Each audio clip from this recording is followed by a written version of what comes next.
तो hello guys, आप सबका स्वागत है फैंटास्टिक स्टॉक मार्केट में। तो आज काफ़ी दिनों बाद हम लोग वीडियो बना रहे हैं। तो हमारी जो पिछली वीडियो थी उसमें मैंने आपको क्या बताया था कि हमारा टारगेट है बैंक निफ्टी में ये 20 मूविंग एवरेज, ठीक है।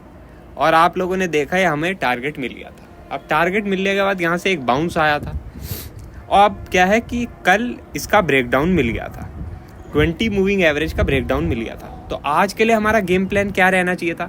आज के लिए अपना गेम प्लान रहना चाहिए था कि सेल ऑन राइज, ठीक है। तो ये जो आज राइज मिला था हमें, इसमें सेलिंग की अपॉर्चुनिटी हमें देखनी चाहिए थी।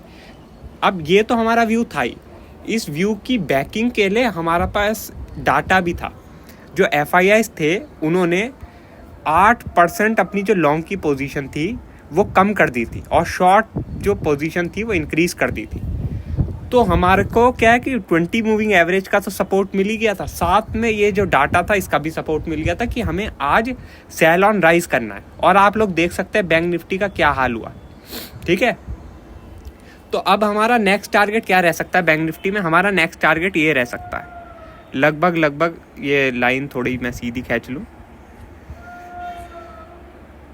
लगभग ये समझ लो कि आपका जो लोअर बोलिंजर बैंड है ये रह सकता है। तो ये कहाँ पर है? 47,000 पे, 47,000, ठीक है।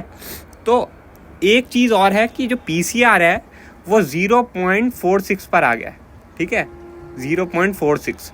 तो इसका मतलब क्या है कि अगर कल गैप डाउन होता है, कल गैप डाउन होता है, ठीक है, मैं 15 मिनट का चार्ट खोल लेता हूँ। कल गैप डाउन होता है लगभग ये समझ लो 47,000 के आसपास, और पहली जो 15 मिनट की कैंडल है वो थोड़ा ऑन नीचे हो जाती है, ठीक है।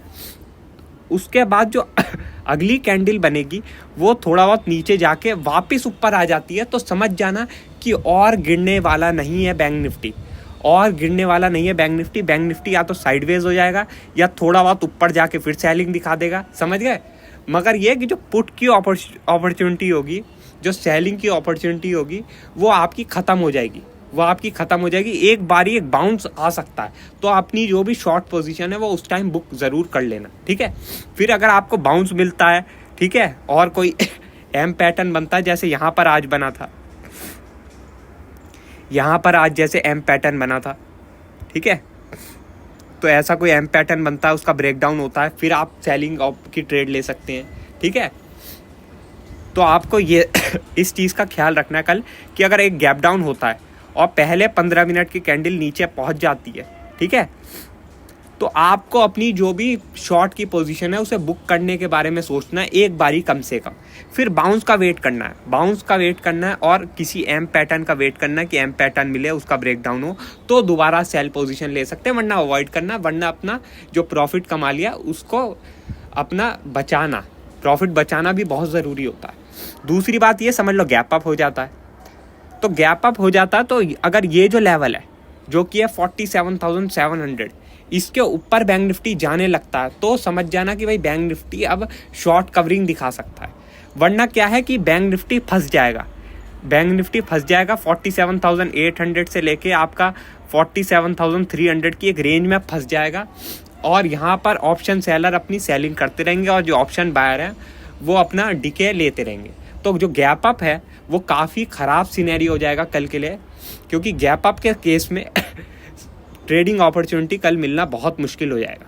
सबसे बेस्ट सिनेरियो है आपका कि आपको गैप डाउन मिले और पहले 15 मिनट गिर जाए, उसके बाद फिर क्या है कि एक स्पाइक आ सकता है, और वो जो स्पाइक आएगी उसमें जो ऑप्शन है वो वापस से भागेंगे, ठीक है, वापस से भागेंगे। तो वो सबसे बढ़िया आपका सिनेरियो रहेगा कि एक गैप डाउन हो जाए और पहले गिर जाए, ठीक है।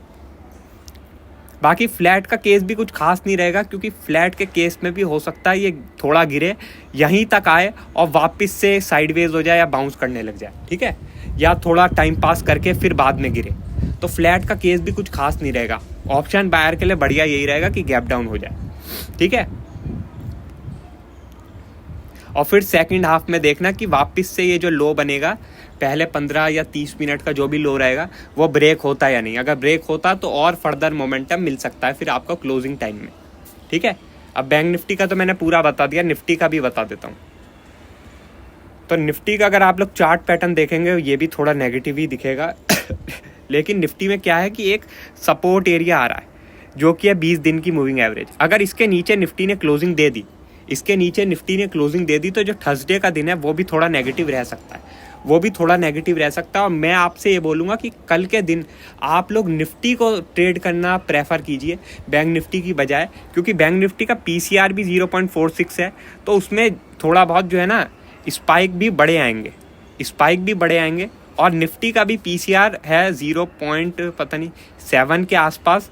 तो निफ्टी में क्या है कि निफ्टी में गैप डाउन होने के बाद भी जगह आपको मिलेगी सेलिंग की, और निफ्टी आज ज़्यादा गिरा भी नहीं है। तो निफ्टी को अगर गिरना है और 20 दिन की मूविंग एवरेज के नीचे जाना है तो निफ्टी और फॉल दिखा सकता है, और बड़ा फॉल दिखा सकता है। तो कल के लिए मैं आपसे यही बोलूँगा कि पहले 15 से 30 मिनट में जो भी फॉल आ जाता है बैंक निफ्टी में आ जाता है, उसके बाद जो अगर बाउंस आता है तो निफ्टी को ट्राई करना, निफ्टी आपको ज़्यादा पैसा दे सकता है, ठीक है।